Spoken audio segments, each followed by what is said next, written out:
नूर आ गया है, नहीं तो चरागों से लो बुझ रही थी, तुम आ गए हो।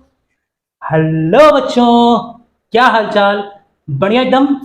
चलो आज हम लोग करने जा रहे हैं chapter number 4 carbon and its compound part 2। Part 1 already आ चुका है। पार्ट 1 में हम लोगों ने ये देखा था कि कार्बन इतना स्पेशल क्यों है, कि कार्बन के लिए एक पूरा का पूरा चैप्टर हम लोगों को पढ़ना पड़ रहा है। कार्बन का वर्सेटाइल नेचर हम लोगों ने पढ़ा था, जिसमें हम लोगों ने पढ़ा था कैटिनेशन और टेट्रावैलेंसी ऑफ कार्बन। तो आज उसके आगे की कहानी हम लोग शुरू करेंगे, और उसके आगे की कहानी है जिसमें अपना पहला पॉइंट है बेटा सैचुरेटेड एंड अनसैचुरेटेड कंपाउंड्स। ठीक, सैचुरेटेड और अनसैचुरेटेड कंपाउंड्स काहे के? कार्बन के। ठीक है, काहे के? कार्बन के। तो सैचुरेटेड और अनसैचुरेटेड कंपाउंड पढ़ने से पहले ये जानो कि एल्केन, एल्कीन और एल्काइन क्या होती है। तब तुम ये बहुत अच्छे से समझ पाओगे कि सैचुरेटेड कंपाउंड्स क्या होते हैं और अनसैचुरेटेड कंपाउंड्स क्या होते हैं। तो देखो बेटा, कार्बन में 3 कंपाउंड्स पाए जाते हैं। ठीक है, पहला एल्केन, दूसरा एल्कीन, तीसरा एल्काइन। ये जो एन है, ये जो आइन है और ये जो एन है, इसको हम कहते हैं सफिक्स। ये क्या है? ये है सफिक्स। ठीक है, ये क्या है? ये भी है सफिक्स और ये भी सफिक्स। ठीक, अब देखो एल्कीन और एल्काइन, इन दोनों को हम कहते हैं अनसैचुरेटेड कार्बन कंपाउंड्स। ठीक, और ये जो एल्केन है, इस एल्केन को हम कहते हैं सैचुरेटेड कार्बन कंपाउंड्स। ठीक, तो सर एल्केन में ऐसा क्या विशेष है कि इसको हम सैचुरेटेड कार्बन कंपाउंड कहते हैं, एल्कीन और एल्काइन में ऐसा क्या विशेष है कि उसको हम अनसैचुरेटेड कार्बन कंपाउंड्स कहते हैं? जरा डिटेल में बताइए। तो अभी हम लोग डिटेल में डिस्कस करते हैं। पहले ये जान लो कि कार्बन को 3 क्लासेस में हम लोग क्लासिफाई कर सकते हैं, एल्केन, एल्कीन और एल्काइन। बेटा ये जो एल्कीन और एल्काइन होते हैं ये मोर रिएक्टिव होते हैं। क्यों होते हैं? ये सारी चीजें अभी हम लोग पढ़ेंगे। और ये जो होते हैं सैचुरेटेड कार्बन कंपाउंड, ये लेस रिएक्टिव होते हैं।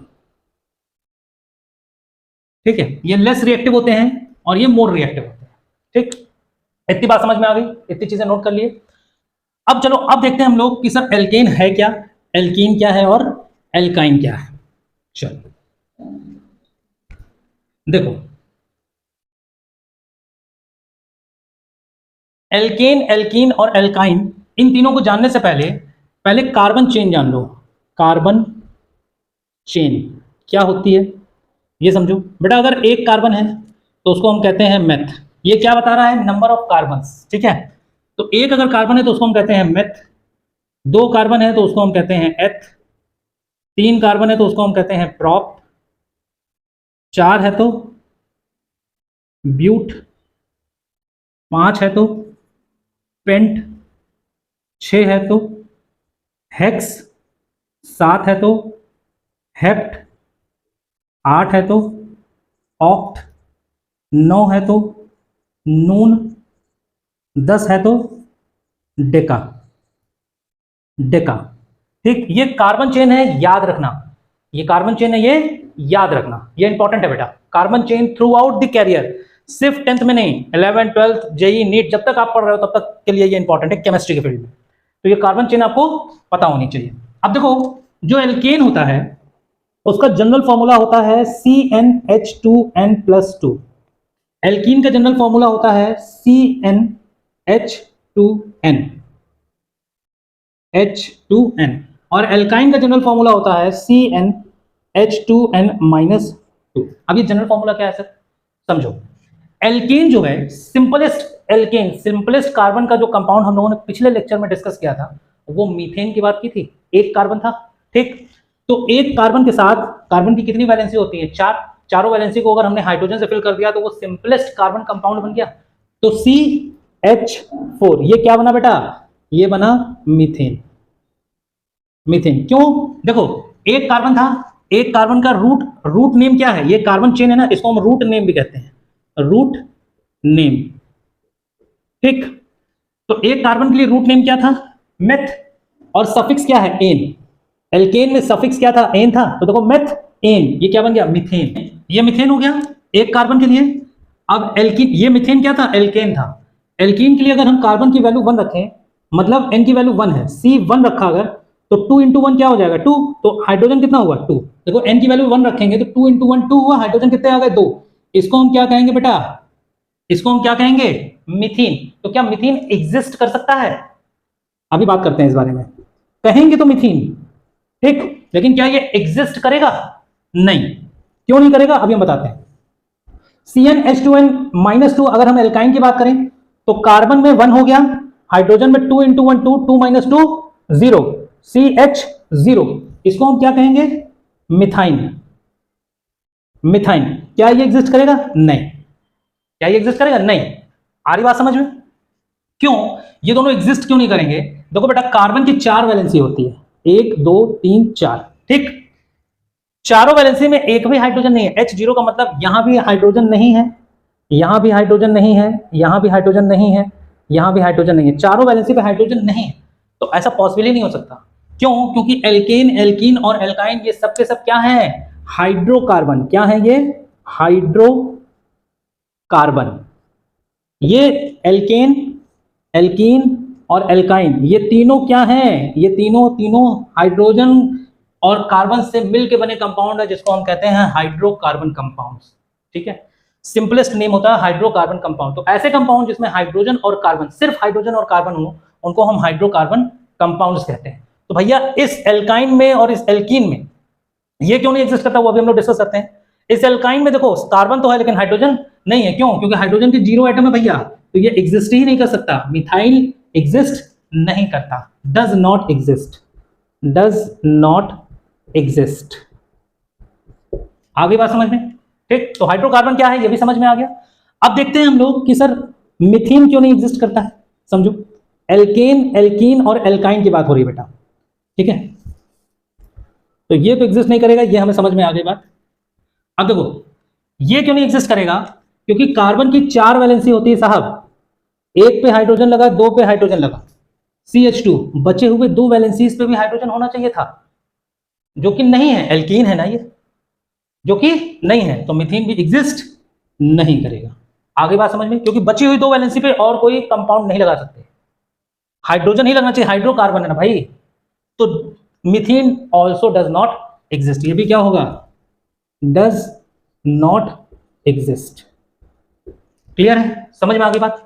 अच्छा, तो भाई देखो एक कार्बन के लिए अगर हम बात करें तो हाइड्रोकार्बन का सिंपलेस्ट कंपाउंड क्या होगा, सिर्फ मीथेन। एल्कीन मतलब मीथेन एग्जिस्ट नहीं करेगा, मिथाइल एग्जिस्ट नहीं करेगा। 2 कार्बन की बात करें, देखो नंबर 2 पे इथ का मतलब क्या है, 2 कार्बन हुए, 2 कार्बन में C2, कार्बन कितने हो गए, 2, मतलब n की वैल्यू कितनी हो गई, 2। हाँ, तो 2 2 4, 4 और 2 6, C2H6, इसको हम क्या कहते हैं बेटा, इथ, और सफिक्स क्या है, एन, इसको हम कहते हैं इथेन, ठीक है, इसको हम कहते हैं इथेन। अब एल्कीन की बात करें, C2, n की वैल्यू 2 हो गई, 2 2 4, H4, क्या ये एग्जिस्ट करता है, बिल्कुल करता है। नाम क्या होगा इसका, इथीन, इथ, और सफिक्स क्या है, इन, तो यहां पे आ गया इन। एल्काइन की बात करते हैं, ठीक। एल्काइन में अगर हम बात करें तो C2, कार्बन 2 हो गया, और हाइड्रोजन कितना हुआ, 2 2 4, 4 माइनस 2 2, C2H2, क्या ये एग्जिस्ट करेगा, इसको हम कहेंगे क्या, इथ, और सफिक्स क्या है, आइन, तो इथाइन। क्या इथाइन एग्जिस्ट करेगा, क्या इथाइन एग्जिस्ट करेगा, बिल्कुल करेगा, ये भी एग्जिस्ट करेगा और ये भी एग्जिस्ट करेगा। स्ट्रक्चर क्या है सर, अभी अभी आपने बताया था कि ये सैचुरेटेड होता है और ये दोनों अनसैचुरेटेड होते हैं, ऐसा क्यों, तो देखो ऐसा इसलिए क्योंकि C2H4 का अगर हम स्ट्रक्चर बनाना चाहें तो 2 कार्बन है, एक कार्बन ये हो गया सिंगल बॉन्ड, एक कार्बन ये हो गया, कितने हाइड्रोजन है, 4 हाइड्रोजन है, तो 1 2 इस पे हाइड्रोजन आ गए, 1 2 इस पे हाइड्रोजन आ गए। बेटा कार्बन की वैलेंसी कितनी फुलफिल हुई, 1 2 3, 1 2 3, 3 ही वैलेंसी फुलफिल हुई, कार्बन की तो 4 वैलेंसी होती है, तो इसलिए ये कार्बन और ये कार्बन आपस में क्या बनाएंगे, डबल बॉन्ड। अब देखो दोनों कार्बन की 4 वैलेंसी फुल हो गई, 1 2 3 4, 1 2 3 4, कार्बन की चारों वैलेंसी फुल हो गई। C2H4 हाइड्रोजन के 4 आइटम होने चाहिए, 1 2 3 4, 4 आइटम हाइड्रोजन के, 2 कार्बन के, एक और एक दो। ठीक, तो ये किसका स्ट्रक्चर बना, इथीन का। इथाइल का अगर स्ट्रक्चर बनाना चाहें तो एक कार्बन, दो कार्बन, और कितने हाइड्रोजन होने चाहिए, दो। तो एक हाइड्रोजन यहां लग गया और एक हाइड्रोजन यहां लग गया, और इन दोनों के बीच में एक बॉन्ड बन गया। कार्बन की कितनी वैलेंसी है भैया, एक और एक दो, एक और एक दो, होती कितनी है, 4। तो अभी 2 वैलेंसी बची हुई है, तो बची हुई दोनों वैलेंसी आपस में ट्रिपल बॉन्ड बना ली।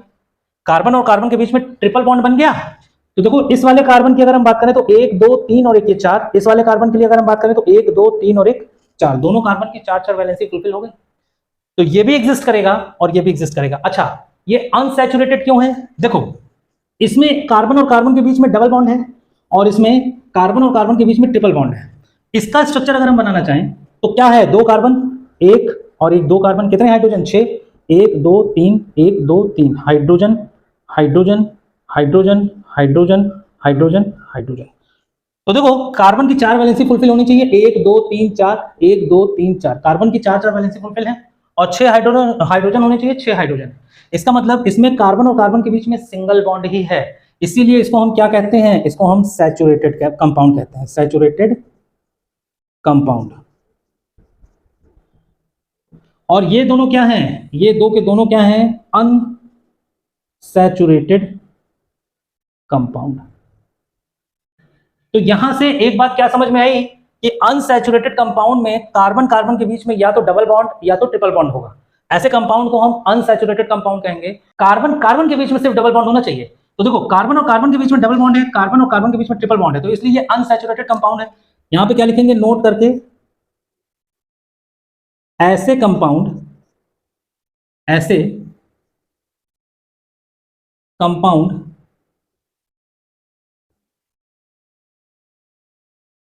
जिसमें कार्बन और कार्बन के बीच में डबल या ट्रिपल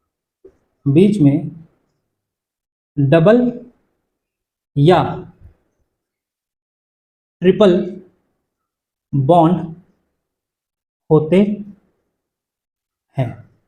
तो अनसैचुरेटेड कंपाउंड क्या होते हैं, ऐसे कंपाउंड जिसमें कार्बन और कार्बन के बीच में डबल या ट्रिपल बॉन्ड होते हैं, उनको हम क्या कहते हैं, अनसैचुरेटेड कंपाउंड। और सैचुरेटेड कंपाउंड क्या होते हैं, जिसमें कार्बन और कार्बन के बीच में, कार्बन और कार्बन के बीच में सिंगल बॉन्ड होता है। आगे बात समझ क्लियर है। तो ये सैचुरेटेड और अनसैचुरेटेड का फंडा क्लियर हो गया। अच्छा, अब देखो, अब हम लोग आगे बात करते हैं कि सर किसी भी कंपाउंड की नेमिंग कैसे करते हैं, एल्केन है, एल्कीन है, एल्काइन है, तो उसकी नेमिंग कैसे करेंगे ये बताइए, और इसका स्ट्रक्चर कैसे बनाएंगे सर, ये बताइए। देखो सबसे सिंपलेस्ट है, मान लिया हमने तुमसे कहा कि सर पेंटीन का स्ट्रक्चर बनाइए, आप पेंटइन का स्ट्रक्चर बनाइए। किसका स्ट्रक्चर बनाना है साहब, पेंटइन का स्ट्रक्चर बनाना है हमको, ठीक। इलेक्ट्रॉन डॉट स्ट्रक्चर बनाइए या बॉन्ड स्ट्रक्चर बनाइए, पेंटीन का बनाइए। तो पेंटीन में पहले रूट वर्ड क्या है और सफिक्स क्या है ये जानो। पेंट क्या है, पेंट है हमारा रूट वर्ड, और इन क्या है, इन है साहब सफिक्स, इन है हमारा सफिक्स। तो पेंट रूट वर्ड है, रूट वर्ड की चेन क्या है, ये कार्बन चेन को हम क्या कहते हैं, रूट वर्ड चेन कहते हैं। तो पेंट का मतलब क्या हो गया, पेंट कहां है, यहां है, पेंट का मतलब हो गया 5 कार्बन, पेंट का मतलब 5 कार्बन। तो इसका मतलब कार्बन कितने हो गए साहब, 5 हो गए, अच्छी बात है। सफिक्स क्या है, इन, तो इन का मतलब ये हो गया। तो एल्कीन हुआ, ये एल्कीन का जनरल फॉर्मूला क्या होता है साहब, CnH2n। अगर कार्बन की वैल्यू 5 है, मतलब n की वैल्यू 5 है, तो 5 दूना 10, हाइड्रोजन 10 होना चाहिए। देखो कार्बन की वैल्यू 5 है ना, C5 है, कार्बन की वैल्यू 5 है, तो 5 दूना 10, हाइड्रोजन 10 होना चाहिए, ठीक। तो यहाँ पे हाइड्रोजन हो गया 10, C5H10, ये क्या बना, पेंटीन। सर इसका स्ट्रक्चर कैसे होगा, बहुत आसान है यार। देखो पहले 5 कार्बन है, 1 2 3 4 5, 5 कार्बन को सिंगल बॉन्ड से जोड़ दिया। अब 10 हाइड्रोजन लगाने हैं, कहीं भी लगा दो, 1 2 हाइड्रोजन 10 लगाने हैं, hydrogen hydrogen hydrogen hydrogen hydrogen, कितने हो गए? इधर 5 हो गए और इधर 5। ठीक, इन है तो इन में एक डबल बॉन्ड भी होगा बेटा। एल्कीन में एक डबल बॉन्ड होता है और एल्काइन में एक ट्रिपल बॉन्ड होता है। ये अभी अभी हम लोगों ने डिस्कस किया था, अभी अभी हम लोगों ने देखा था। तो हमें हाइड्रोजन कितने करने हैं साहब? 10। और कार्बन कितने करने हैं? 5। तो 1 2 3 4 5, 5 कार्बन हो गए और 10 हाइड्रोजन। 2 2 4 1 5, 2 2 4 1 5, 10 हाइड्रोजन हो गए। एक डबल बॉन्ड भी हमको इन्वॉल्व करना है। कैसे किया जाए? कैसे किया जाए? इस वाले कार्बन की 2 वैलेंसी है, 2 वैलेंसी बची हुई है। तो ऐसा करो, इसको हटाओ यहां से, यहां जोड़ दो। ठीक, इस वाले कार्बन की कितनी वैलेंसी हो गई? 1 2 3 4, 1 2 3, एक हाइड्रोजन यहां जोड़ दो। ठीक है, कैसे स्ट्रक्चर बना? समझो समझो बेटा। हमने सबसे पहले 5 कार्बन को लगाया और 10 हाइड्रोजन लगा लिया। 10 हाइड्रोजन लगा लिया और 5 कार्बन लगा लिया। अब दिमाग में चला कि यार ये पेंट इन है, एल्कीन सफिक्स क्या है? इन। तो इन में एक डबल बॉन्ड तो होना ही चाहिए। किसके बीच में? Carbon carbon double bond carbon होना ही चाहिए। अगर वो एल्कीन है तो कम से कम एक कार्बन डबल बॉन्ड कार्बन होना ही चाहिए। एक से ज्यादा हो सकते हैं लेकिन कम से कम एक तो होना ही चाहिए। तो अगर एक कार्बन डबल बॉन्ड कार्बन होना चाहिए तो यार यहां तो कहीं हमें कार्बन डबल बॉन्ड कार्बन तो दिख ही नहीं रहा साहब। 5 कार्बन होने चाहिए हैं, 1 2 3 4 5 होने चाहिए। ठीक, 10 हाइड्रोजन होने चाहिए, 1 2 3 4 5 6 7 8 9 10, 10 हाइड्रोजन भी है। लेकिन साहब एक कंडीशन और है कि डबल बॉन्ड होना चाहिए कार्बन कार्बन के बीच में। वो तो नहीं नजर आ रहा, वो भी होना चाहिए, वो भी होना चाहिए, तभी ये एल्कीन होगी। तो किसी बच्चे ने कहा कि सर हम ये करना चाहते हैं कि इस हाइड्रोजन को हटा दें, एक वैलेंसी इसकी एक वैलेंसी इसकी खाली हो गई सर, इसको जोड़ दिया हमने, डबल बॉन्ड कर दिया। ठीक, 2 हाइड्रोजन और लगाने थे, एक हाइड्रोजन यहां लगा दिया, एक हाइड्रोजन यहां लगा दिया। ठीक, तो क्या ये पेंटीन का स्ट्रक्चर नहीं है? बिल्कुल है।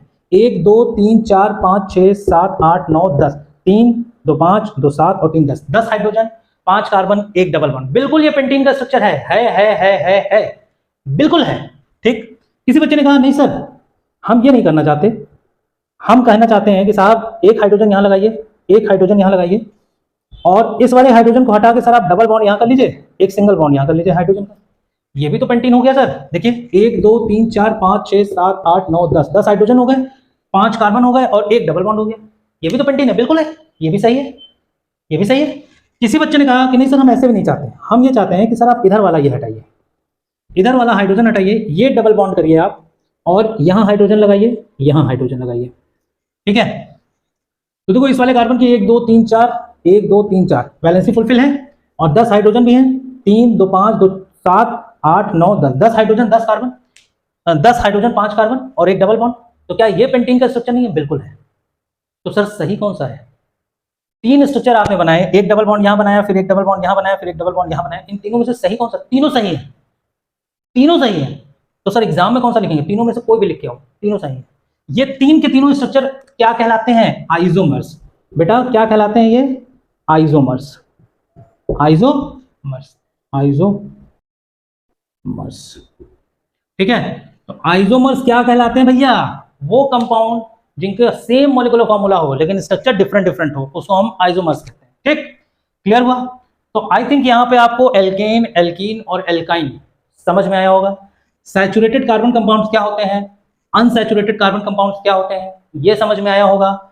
एल्कीन में सिर्फ डबल बॉन्ड हो सकता है, ट्रिपल बॉन्ड नहीं हो सकता, ध्यान रखना। हाँ, एक से ज्यादा डबल बॉन्ड हो सकते हैं, हो सकता है उस पूरे कंपाउंड में एक डबल बॉन्ड हो, 2 डबल बॉन्ड हो, 3 डबल बॉन्ड हो सकता है, लेकिन उसमें ट्रिपल बॉन्ड नहीं होगा। ठीक है, तब तो वो एल्कीन कहलाएगा और मिनिमम एक डबल बॉन्ड होना ही चाहिए कार्बन कार्बन के बीच में। एल्काइन में कम से कम एक कार्बन कार्बन ट्रिपल बॉन्ड होना ही चाहिए, तभी वो एल्काइन कहलाएगा। एक से ज्यादा ट्रिपल बॉन्ड हो सकते हैं। मान लो कार्बन की लंबी चेन है, 7 8 9 10 कार्बन है, तो हो सकता है 2 या 3 कार्बन के बीच में ट्रिपल ट्रिपल बॉन्ड हो, ठीक, तब भी वो एल्काइन नहीं है। लेकिन कम से कम एक कार्बन और एक कार्बन, एक ट्रिपल बॉन्ड तो होना ही चाहिए एल्काइन होने के लिए। ठीक, ये दो के दोनों मोर रिएक्टिव होते हैं, ये लेस रिएक्टिव होता है। ऐसा क्यों? अब इस पे बात करते हैं हम लोग। ठीक है, तो इसी में एग्जांपल लेके हम तुम्हें समझा देते हैं। देखो एक चीज ये बताओ बेटा कि कोई भी केमिकल रिएक्शन होती क्यों है? कोई भी केमिकल रिएक्शन क्यों होती है?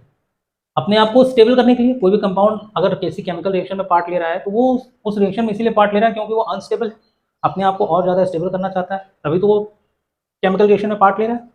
तो जो एल्केन है बेटा, जैसे मान लो अगर हम इथेन की बात करें, इथेन की बात करते हैं, इथेन, इथीन और इथाइन, इसकी बात करते हैं। तो इथेन क्या होगा, C2H6, C2H4, C2H2, ethane, ethene, ethyne. Structure अगर बनाएं तो carbon, single bond carbon, 1 2 3, hydrogen hydrogen hydrogen hydrogen hydrogen hydrogen. इसका स्ट्रक्चर बनाएं C double bond C, hydrogen hydrogen hydrogen hydrogen, 4 hydrogen हो गए। इसका स्ट्रक्चर बनाया अगर C triple bond C, 1 hydrogen और 1 हाइड्रोजन। ये दो के दोनों बेटा मोर रिएक्टिव होते हैं, मोर रिएक्टिव मतलब केमिकल रिएक्शन में ज्यादा रिएक्टिव होंगे, ये तुरंत रिएक्शन करेंगे, और ये लेस रिएक्टिव होता है, लेस रिएक्टिव। क्यों होता है ऐसा, एक बार बताओ, सिंगल बॉन्ड ज्यादा स्टेबल है या डबल बॉन्ड? सिंगल बॉन्ड को सिग्मा बॉन्ड कहते हैं, डबल बॉन्ड को पाई बॉन्ड कहते हैं, अभी आगे बात करेंगे हम लोग। तो एक चीज ये बताओ, ये सिंगल बॉन्ड है, सिंगल बॉन्ड बेटा ज्यादा स्टेबल होता है as compared to double bond. यहां पे नोट करके लिख भी लू, नोट,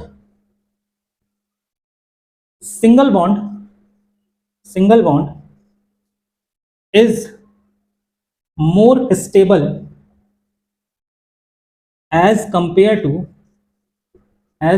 टू डबल बॉन्ड।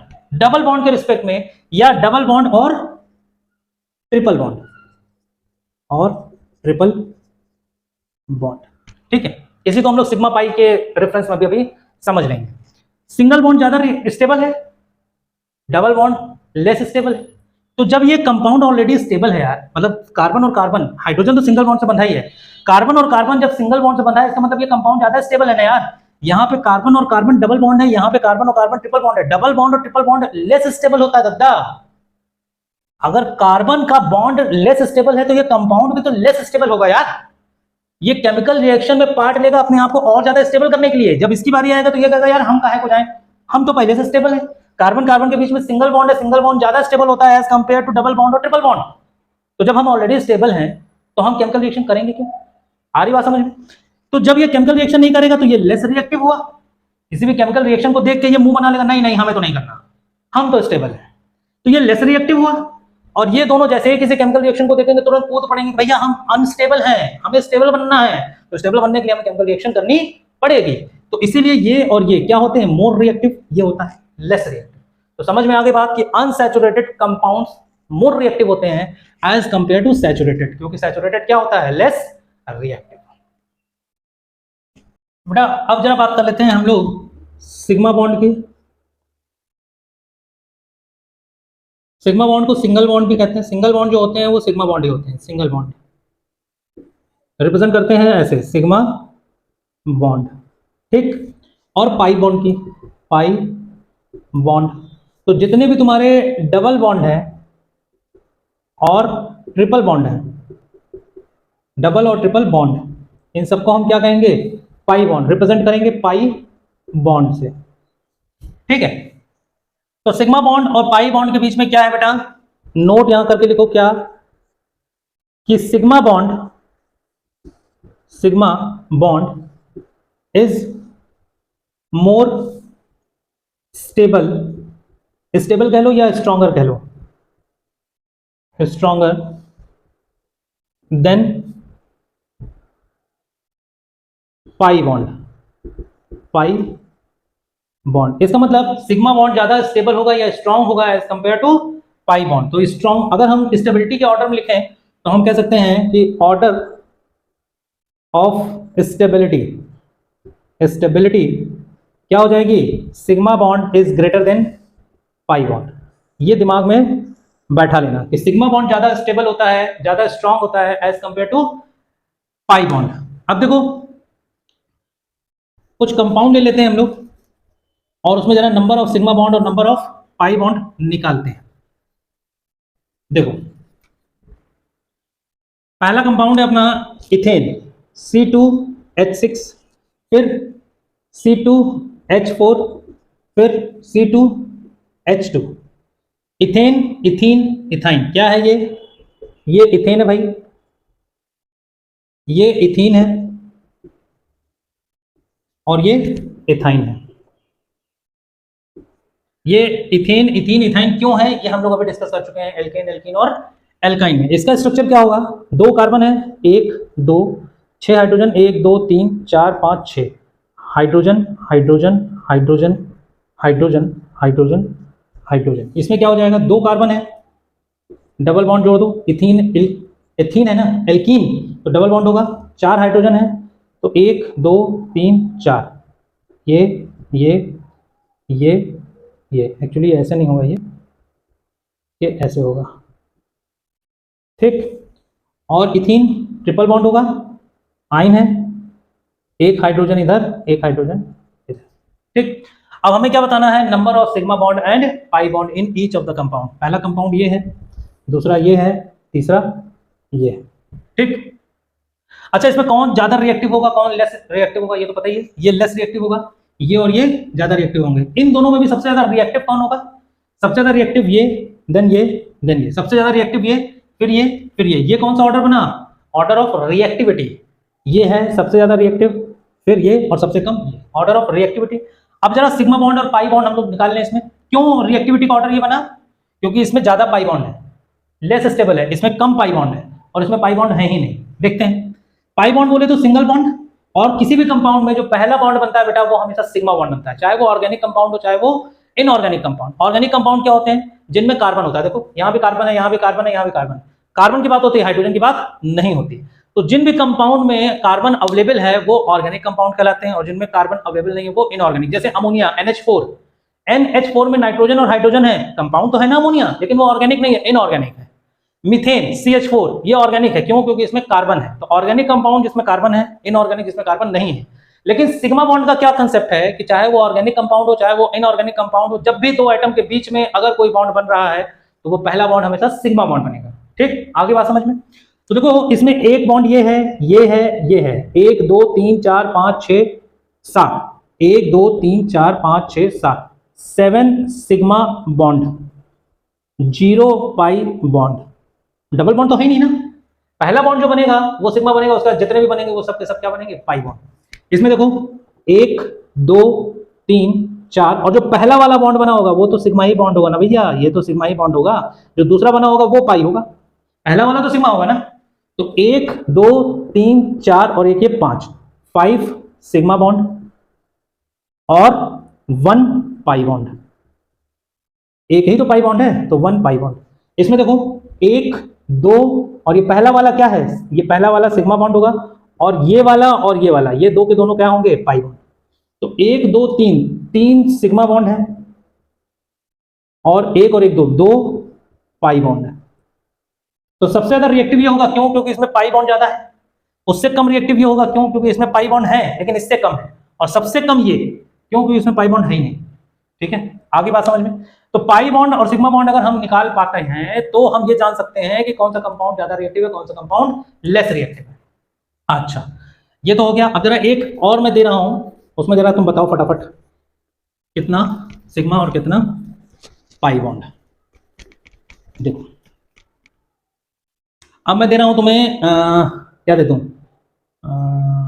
चलो ब्यूटेन दे देता हूं, C4 4 2 8 2 10 H10 और C4H8 और C4H6, butane butene butyne, butane butene butyne, ठीक है। कितने सिग्मा कितने पाई बॉन्ड इन स्ट्रक्चर्स में हैं ये बताना है आपको। ये पहला हो गया, ये दूसरा हो गया, और ये तीसरा हो गया। स्ट्रक्चर बना लिया जाए। सबसे पहले 4 कार्बन है, 1 2 3 4, 4 कार्बन हो गए, 10 hydrogen, 1 2 3 4 5 6 7 8 9 10 hydrogen hydrogen hydrogen hydrogen hydrogen hydrogen H H H। Structure बन गया ब्यूटेन का। ब्यूटीन का स्ट्रक्चर 1 2 3 4, कोई एक डबल बॉन्ड यहाँ लगा दो, कहीं भी होना चाहिए एक डबल बॉन्ड, लगा दिया। इन है ना, देखो C4H8 है बेटा ये, तो 4 कार्बन हो गए, एक डबल बॉन्ड लगाना था कहीं भी लगा दिए। अब 8 हाइड्रोजन लगाने हैं, 1 2 3 4 5 6 7 और एक 8 hydrogen H H H H H H H। देखो बैलेंस पूरी है इस वाले कार्बन की, 1 2 3 4 1 2 3 4 1 2 3 4 1 2 3 4 पूरी है, ठीक। इसका स्ट्रक्चर बनाओ, 1 2 3 4, ट्रिपल बॉन्ड यहां लगा दो बीचों बीच, 6 हाइड्रोजन, तो 1 2 3 1 2 3, H H H H H H, तीनों स्ट्रक्चर हो गए। अब जरा हमें सिग्मा और पाई बॉन्ड गिन के बताओ फटाफट।